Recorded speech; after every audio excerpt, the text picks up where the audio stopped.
सुप्रभात बच्चों। अत्याचारों की दास्तां अभी भी नहीं थमी, लालच का पर्दा अभी भी नहीं हटा, स्वार्थों ने मनुष्य को अभी भी भटकाए रखा। जी हाँ, मैं बात कर रही हूँ हरियर काका की, जिसकी औपन्यासिक कथा वस्तु अभी भी अपूर्ण थी। चलिए आज इस उप विषय हरियर काका को पूर्ण करते हैं।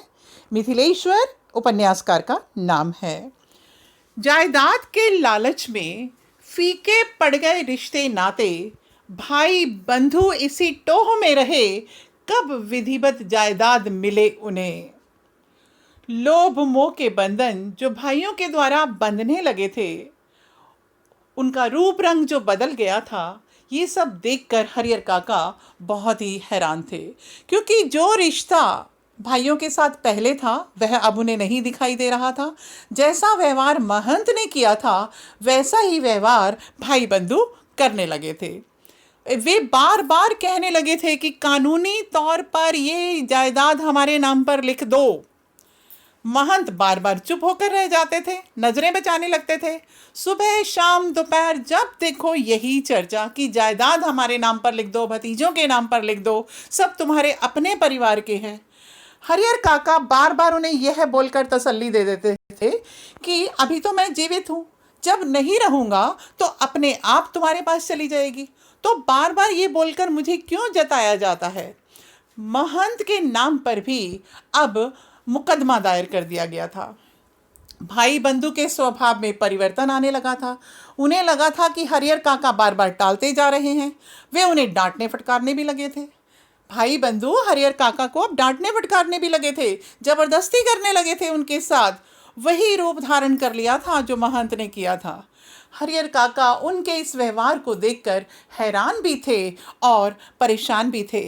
सगे भाई और इस तरह का व्यवहार, ये सब परेशानी में डालने वाली बात थी। भाई क्या कहते थे, सीधे मन से हस्ताक्षर कर दो, नहीं तो जमीन में मार कर गाड़ देंगे। गांव वालों को सूचना तक नहीं मिलेगी इस बात की। बच्चों अनपढ़ थे लेकिन अज्ञानी नहीं थे। बहुत सी ऐसी बातें थीं, बहुत सी ऐसी घटनाएं थीं जो उनकी आंखों के सामने घटित हो चुकी थी। अज्ञान की स्थिति में मनुष्य मृत्यु से डरता है, लेकिन जब उसे पता है कि उसका कुछ हो ही नहीं सकता जब तक ये जायदाद उनके पास है, तब वे उससे क्यों डरे। उन्हें याद आती है वो रमेसर की विधवा। रमेसर की विधवा जो गांव में थी, घुट घुट कर जीवन यापन के लिए विवश हो गई थी, क्योंकि उसने अपने जीते जी सब कुछ अपने बच्चों के नाम कर दिया था।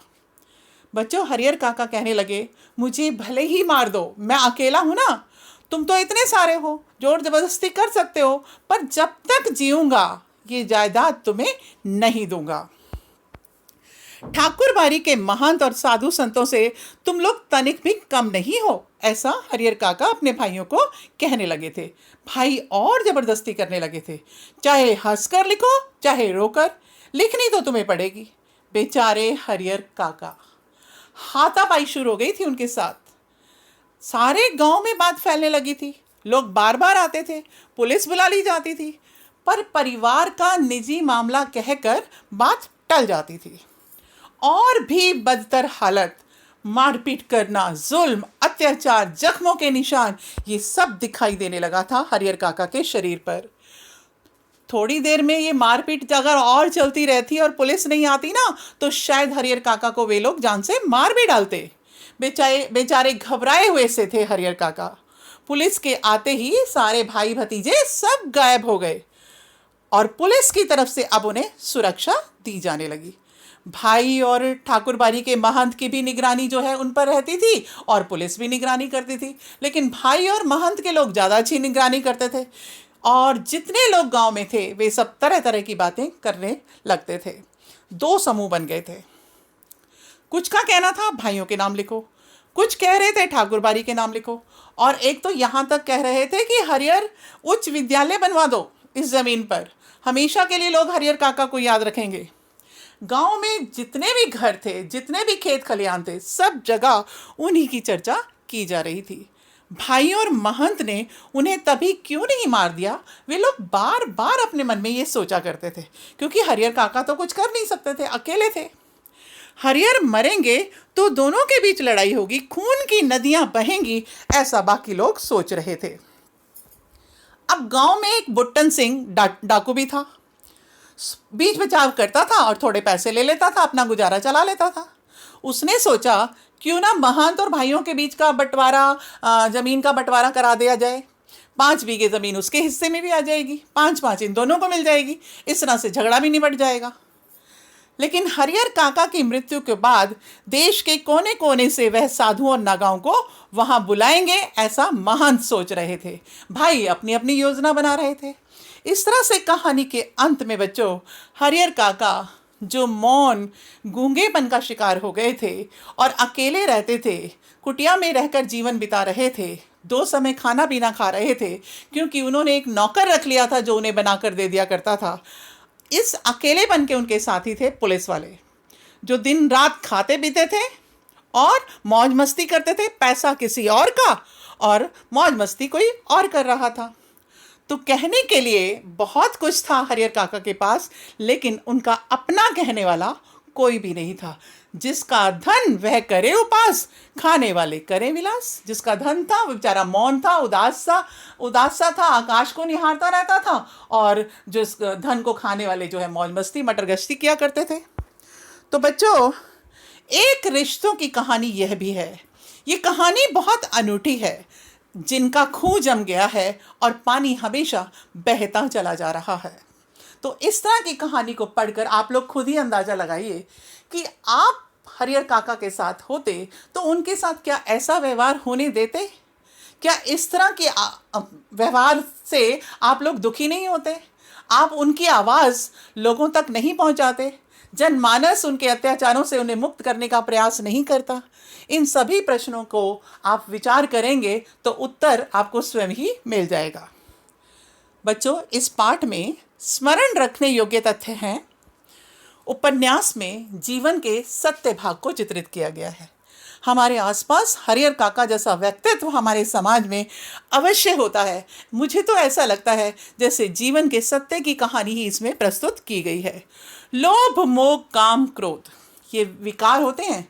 इनके वशीभूत होकर लोग संपत्ति के पीछे दौड़ने लगते हैं और लालचवश एक दूसरे के खून के प्यासे भी हो जाते हैं।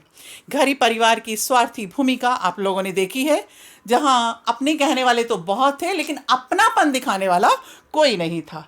निसंतानता, ये अपने आप में एक अभिशाप है। अपना कहने के लिए अपनी संतान का होना भी बहुत ज़रूरी होता है।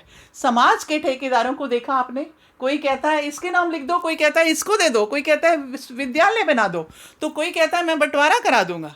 ये थी समाज के ठेकेदारों की भूमिका, जो कि सवालों के घेरे में थी। जीते जी अपने हाथों में कुछ ना कुछ होना चाहिए, यह पाठ हमें यह शिक्षा देता है। इसका एक सक्रिय पाठ यह भी है कि कथावाचक और हरिहर काका के बहुत ही मधुर संबंध थे। कथावाचक आज भी हरिहर काका के विषय में सोच रहे हैं, उनकी विपदा को दूर करने का प्रयास कर रहे हैं। बच्चों, बड़ों के साथ कैसा व्यवहार किया जाए, इसकी सोच हमें रखनी है। हमें सोचना है कि हम उनको अपने सिर माथे पर बिठाएं, उनका सम्मान करें या नहीं।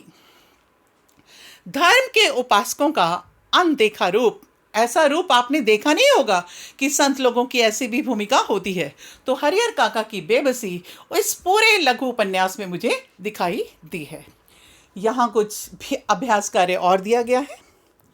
प्रश्न 1 है, हरिहर काका को महंत और अपने भाई एक ही श्रेणी के क्यों लगने लगे थे?